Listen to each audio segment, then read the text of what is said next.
আসসালামু আলাইকুম, আমি রাবি আছি আপনাদের সাথে। যে যেখান থেকে আমার ভিডিওটা দেখছেন, আশা করছি সবাই ভালো আছেন আর আল্লাহর রহমতে আমরাও ভালো আছি।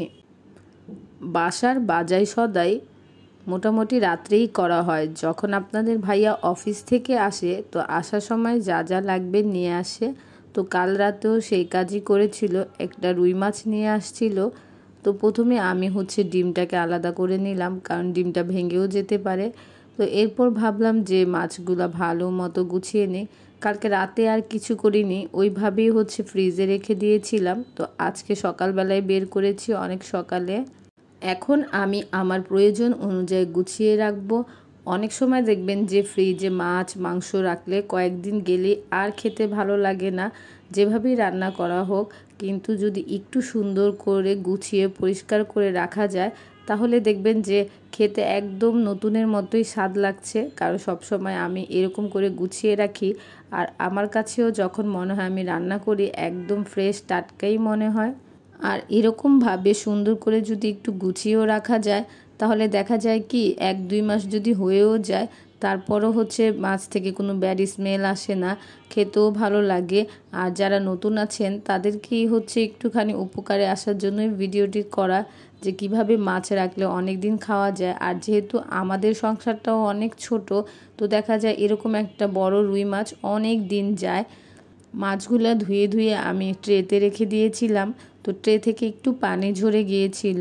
আর এখন আমি যে পলি ব্যাগে মানে 5টা করে পিস নিয়ে নিয়েছিলাম, তো এগুলা এই যে সুন্দর করে এভাবে গুছিয়ে নিয়েছি। এখন জাস্ট একটা বড় ব্যাগের মধ্যে ঢুকিয়ে বাস ফ্রিজে রেখে দিব।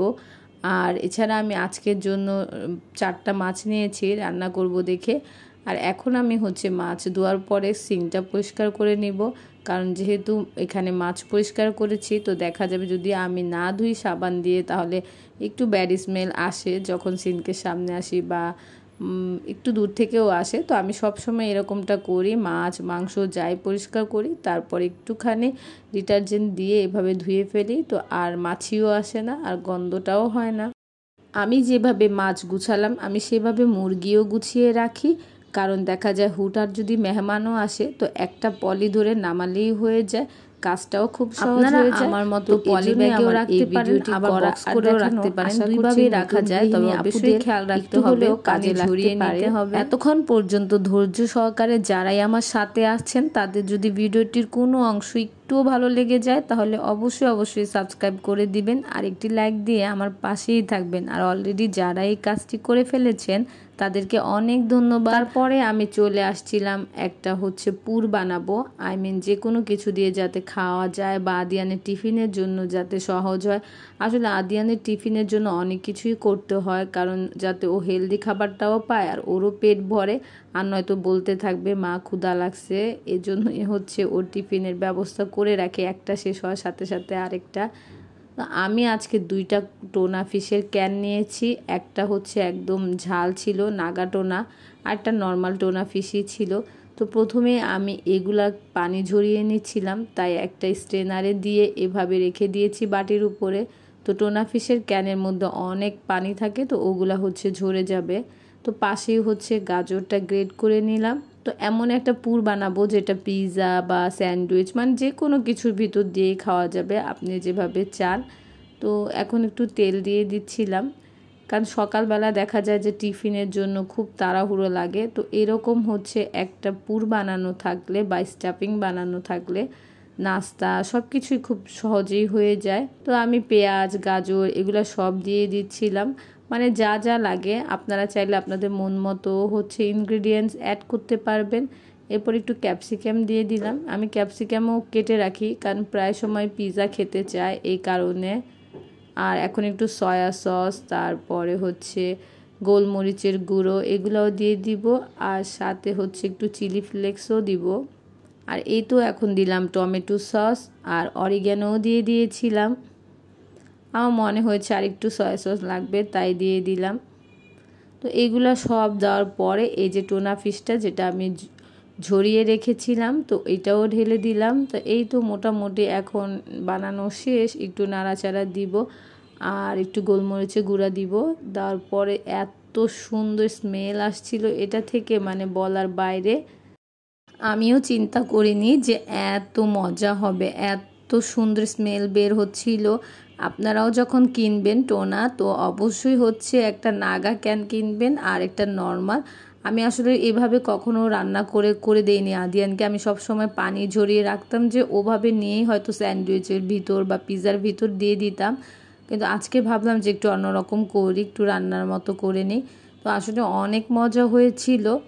তারপর আমি হচ্ছে শাওয়ারটা করে নিলাম, কারণ যেহেতু আমি আজকে মাছ টাছ ধরেছি, তো সব সময় মাছ এগুলো ধরলে একটু তাড়াতাড়ি শাওয়ার নিয়ে নিই, কারণ কেমন যেন একটু লাগে।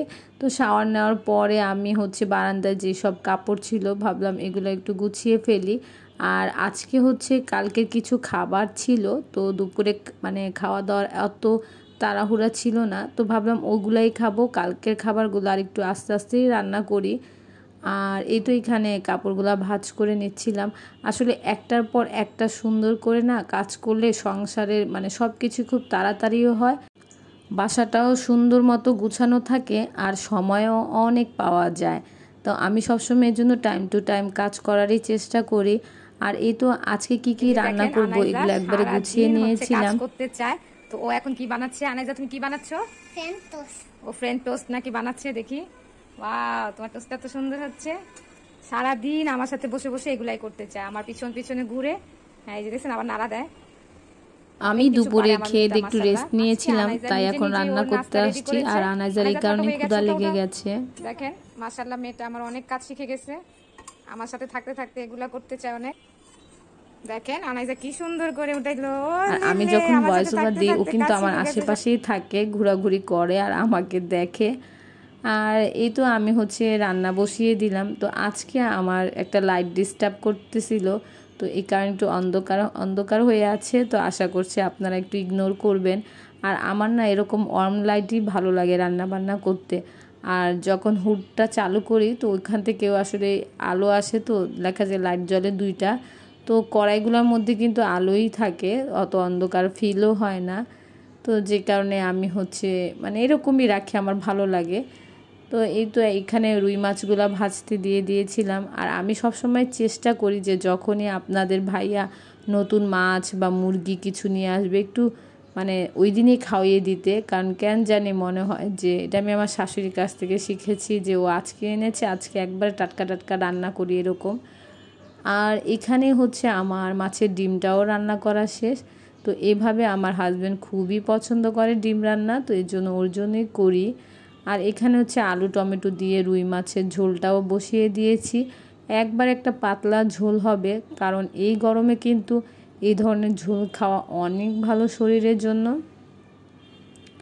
একদম কম তেল দিয়ে, বলা যায় যে আমি কিন্তু একবারে তেল দিই নেই, এরকম টমেটো দিয়ে টক ঝোল খুব মজা হয়। আপনারাও ট্রাই করবেন। আর গরমে কিন্তু শরীরের জন্য এরকম পাতলা ঝোল খাওয়া অনেক ভালো। আমার রান্না বান্না মোটামুটি সব শেষ। আজকে হচ্ছে বিদায় নেওয়ার পালা। তো আশা করছি আপনারা আমাকে বিদায় দিবেন। নেক্সট ভিডিওতে দেখা হবে। আল্লাহ হাফেজ।